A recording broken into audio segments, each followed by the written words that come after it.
Gəlir mənim özüm bir dəfə çıxış edirdim. 8 il, 9 il bundan qabaq Kövsər bulağından çıxış edirdim. Olanı danışdan yadıma düşdü ya. Kövsər bulağından danışırdım ki, belə bir hədis oxumuşdum ki, kim şərab içsə, tövbə eləsə də belə, şərab içsə, tövbə eləsə də belə, Allah Kövsər bulağından verməz ona. Mən bunu dedim, peşman oldum. İnansız izdiham idi, özdə məscid idi. Çox adam var idi. Bir dənə sükut elə bil çökdü. Gördüm biri ağlayır, biri başını belə-belə yellədir, biri sanki o tərəfdən istənib belə də bu nə hədis idi çıxartdın, hardan? Aləm deydi bir-birinə. Özüm peşman oldum ki, mən bunu niyə dedim? Amma da xətib idi bizdə. Zeynimdə bir dənə hədis atmışdım kənara ki, birdən vəziyyət yaxşı olmasa bunu deyərəm.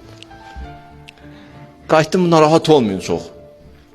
Narahat olmayın, tez yığışdırıram vəziyyəti ki, qayıtdım, bəs bir dənə də bulaq eşitmişəm, adı Rəhiq Əl-Məxdumdur. Rəhiq Əl-Məxdum, biraz qəşəng danışdım indi, belə şirin danışdım.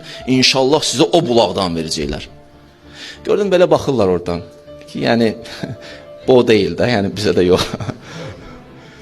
Rəhiq Əl-Məxdum verəcəklər, mən çıxdım bayra. Xütbə də qutardı. Bir nəfər yaxınlaşdı mənə, bu istirim deyim əsas. Yaxınlaşdı mənə, qardaşdım, bəli. Dedi, o bulağın adı nə idi? Dedim ki, Rəhiq Əl-Məxdum. Dedi, sənə bir söz deyim, elə o necə deyib, elə deyirəm də. Dedi, sənə bir söz deyim, onun qabağı çox propka olacaq, amma biləsən. İndi valla olan idi də mən, hədis var da, neyniyim, qurban olum Allah. İnşallah Allahın rəhmi böyüdü, bəlkə də verdi Kövsərdən. İndi o dəfə deməmişdim, bu dəfə deyirəm sizə. Nə bilim, Allaha qurban olum. Allah rəhməti çox böyüdü. Dinlərini oyun və əyləncə sayanları və dünya həyatının aldatdığı şəxsləri tərk et. Bununla xatırlat ki, heç kəs qazandıqlarına görə özünü məhvə məhkum etməsin.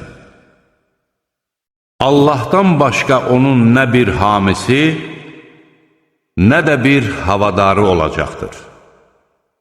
O nə cür fidyə versə də, ondan qəbul olunmayacaq.